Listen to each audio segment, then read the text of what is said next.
এই যে আমাদের দেরি করে রাতে ঘুম আসে, স্ক্রিন আসক্তি, এই ডিভাইস আমাদের আরামের ঘুম কেড়ে নিছে কেন জানেন? এর কারণ হচ্ছে আল্লাহর দেয়া যে ফিতরাত, এই ফিতরাতকে আমরা উল্টে দিয়েছি। আল্লাহর দেয়া ফিতরাতকে যখন আমরা চেঞ্জ করেছি, আমাদের জীবন থেকে বারাকা উঠে গিয়েছে। ফজরের পরে আজকে থেকে কোনো ঘুম চলবে।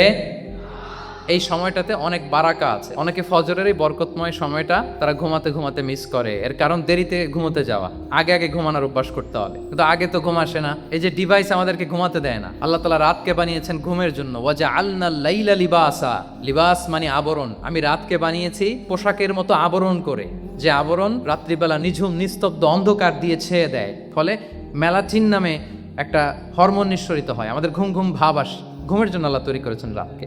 আমাদের শান্তির ঘুম কেড়ে নিছে এই ডিভাইস। আল্লাহর দেয়া ফিতরাতকে যখন আমরা চেঞ্জ করেছি, আমাদের জীবন থেকে বারাকা উঠে গিয়েছে। ফিতরাত শব্দটার সাথে আপনাদের পরিচয় আছে?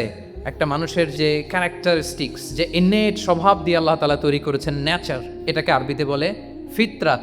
এই ফিতরাতের বিরুদ্ধে কিছু করা যাবে না। ইসলামিক লাইফস্টাইল হচ্ছে ফিতরা বেসড লাইফস্টাইল। ফিতরাতকে যদি আরো সহজ করে আমি আপনাদেরকে বুঝাই, তাহলে ফিতরাত হচ্ছে যা কিছু স্বাভাবিক, যা কিছু কল্যাণকর, যা কিছু ভালো, তাই ফিতরাত।